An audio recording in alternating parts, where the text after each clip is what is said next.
Hello students, this is Dr. Neeta Sharma from Shri Shankaracharya Mahavidyalaya. Today my topic from the drama Unit 4 The Tempest by William Shakespeare. So about The Tempest, it is a play by William Shakespeare, probably written in 1610, 1611 and thought to be one of the last plays that Shakespeare wrote alone.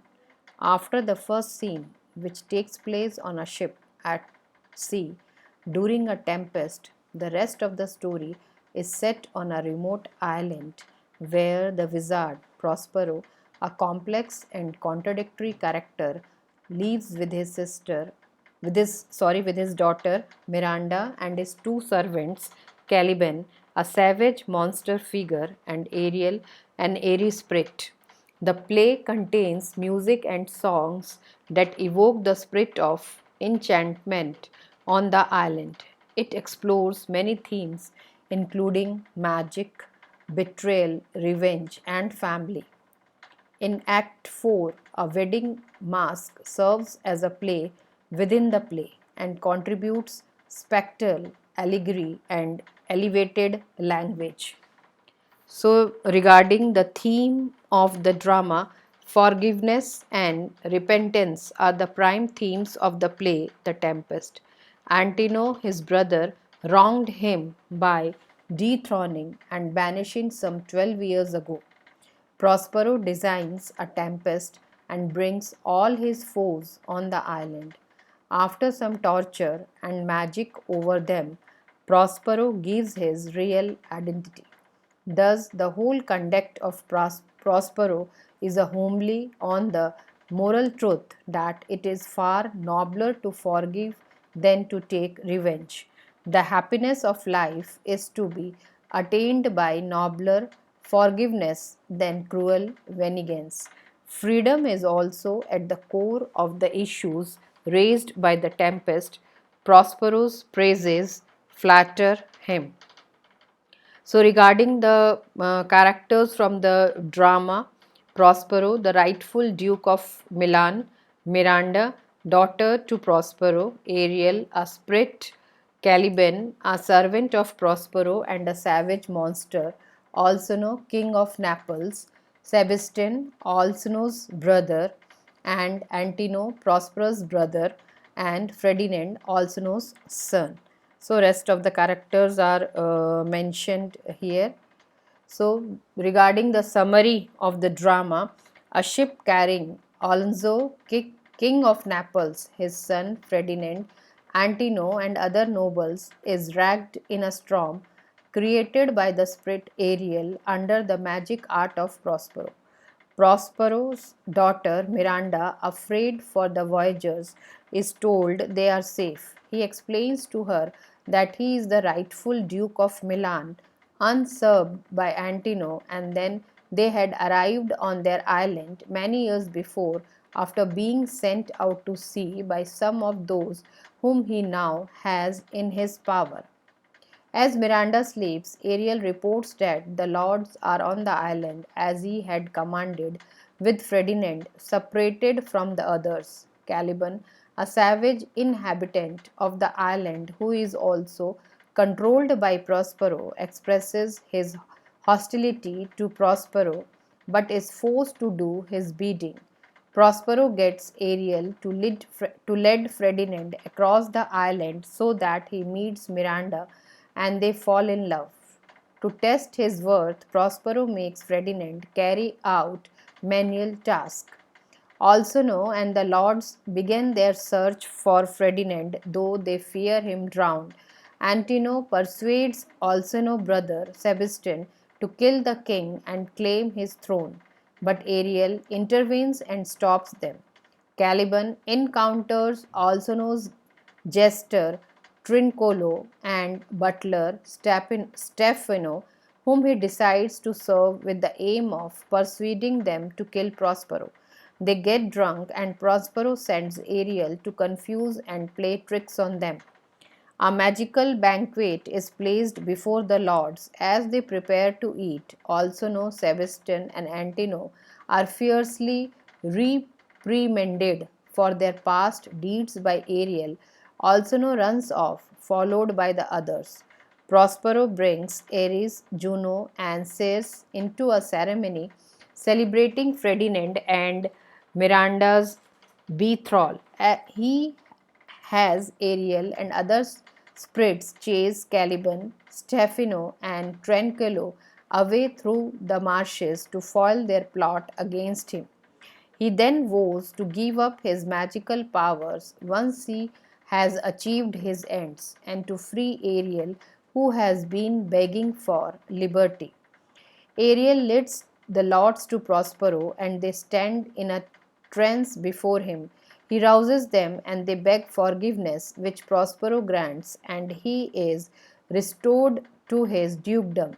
Ferdinand and Miranda are revealed to them. Ariel leads in the sailors from their ship, and then Caliban, Trincello, and Stephano. Caliban regrets his service to Stephano and Trincello and promises to behave.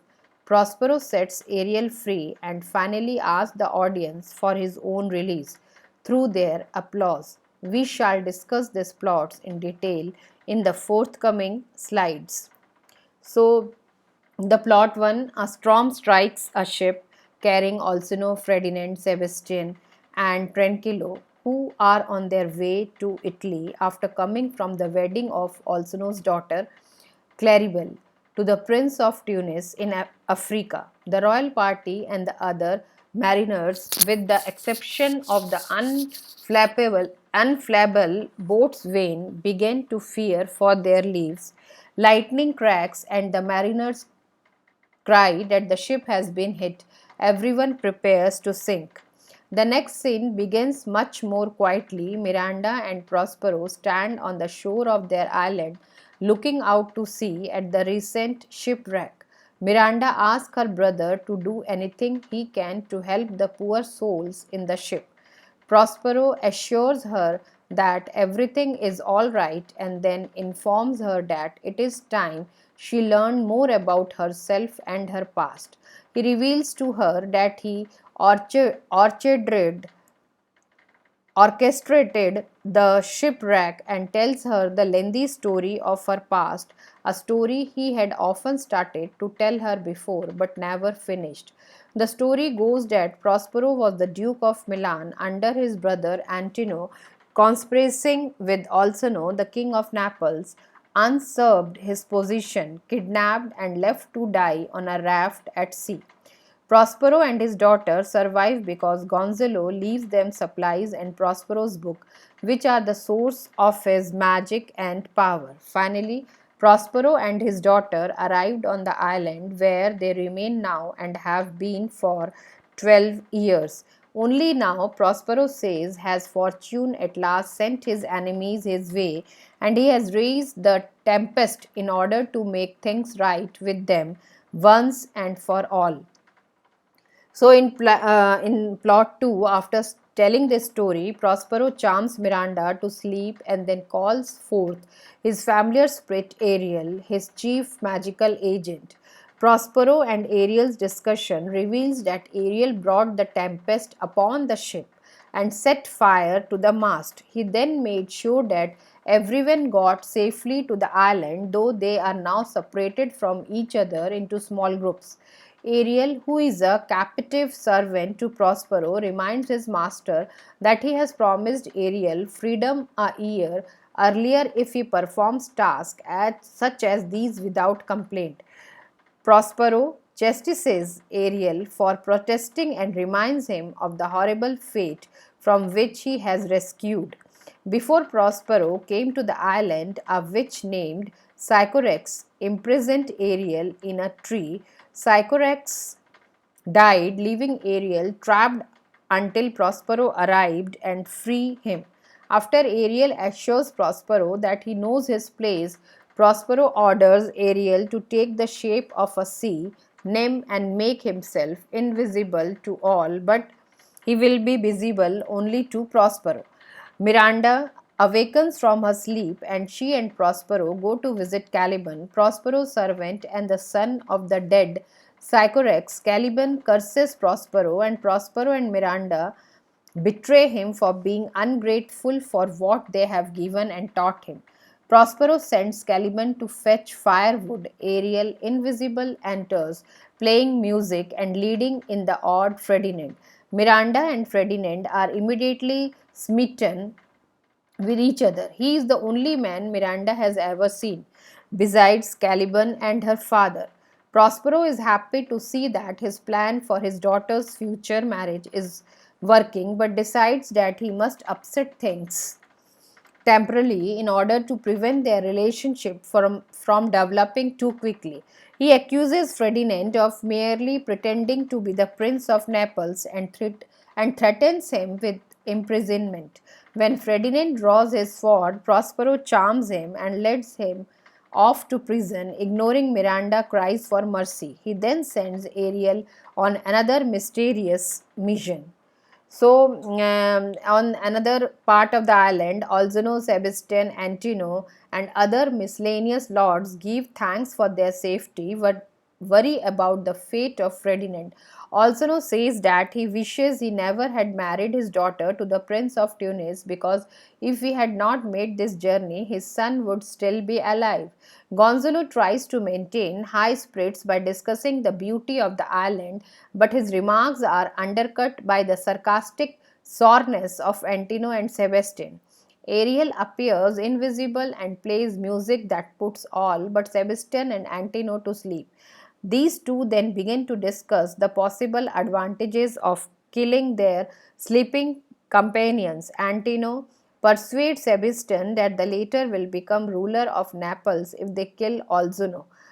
Claribel, who would be the next heir of if Ferdinand were indeed dead, is too far away to be able to claim her right. Sebastian is convinced, and the two are about to stab the sleeping man when Ariel causes Gonzalo to wake with a shout. Everyone wakes up, and Antino and Sebastian concoct a ridiculous story about having drawn their swords to protect the king from lions. Ariel goes back to Prospero while Alzino and his party continue to search for Ferdinand. So, in the plot fourth, Caliban meanwhile is hauling wood for Prospero when he sees Tranquillo and thinks he is a spirit sent by Prospero to torment him. He lies down and hides under his cloak. A storm is braving, and Tranquillo, curious about but undeterred by Caliban's strange appearance and smell, crawls under the cloak with him.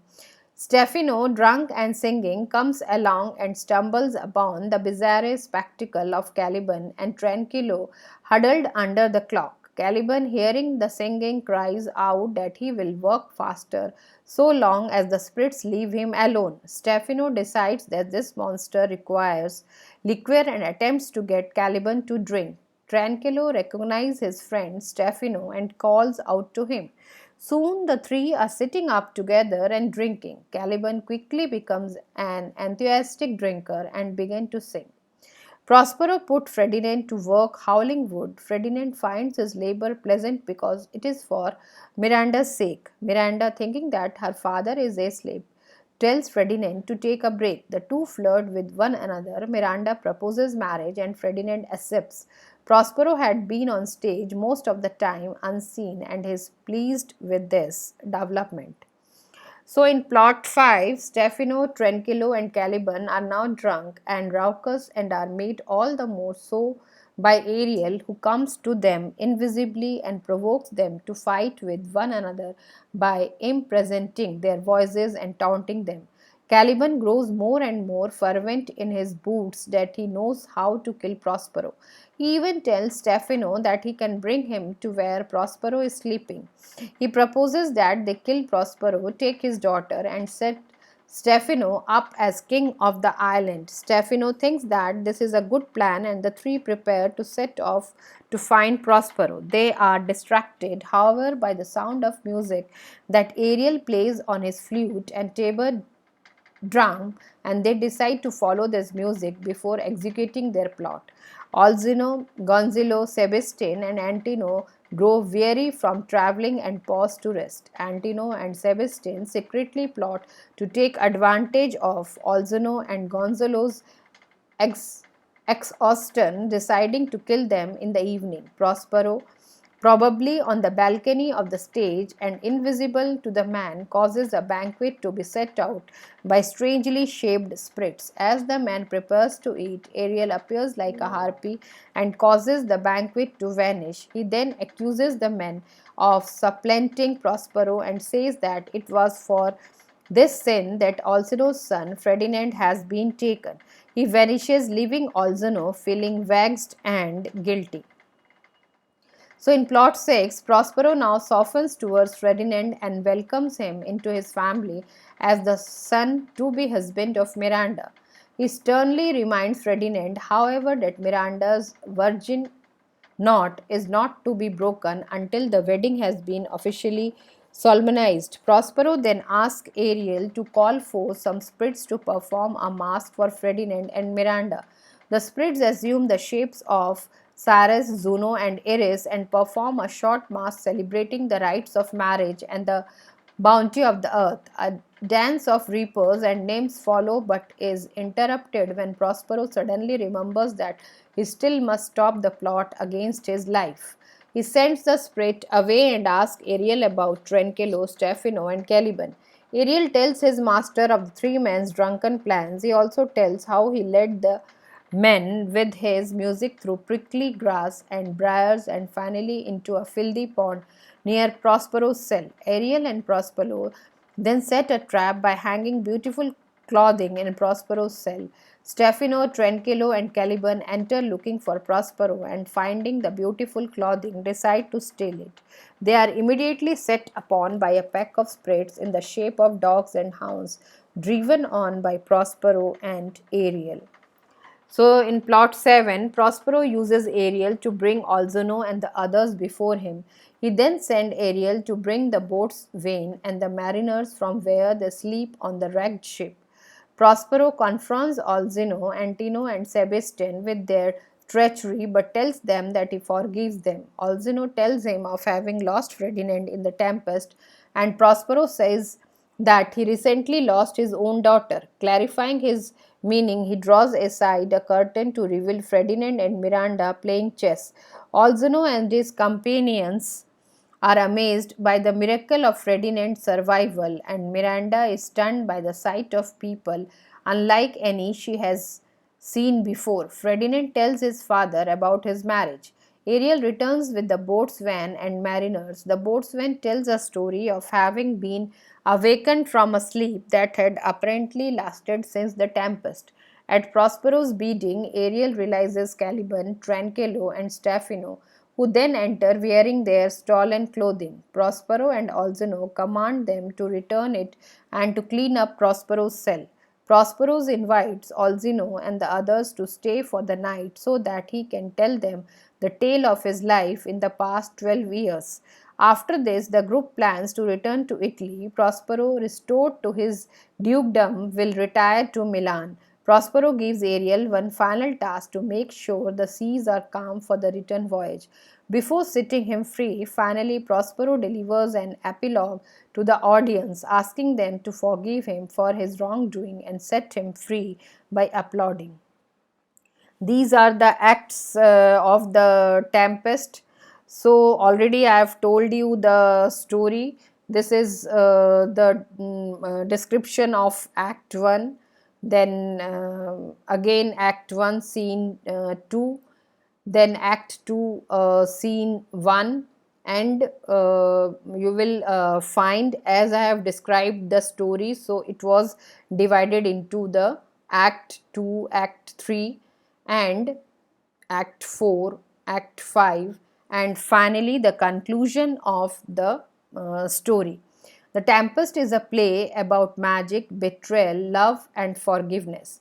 It is set on an island somewhere near Italy where Prospero, the one time Duke of Milan, and his beautiful daughter Miranda live with a spirit called Ariel and a strange wild man called Caliban. Hope you have understood the drama very well, The Tempest, where it is a story of Ferdinand and Prospero's beautiful daughter Miranda. Thank you.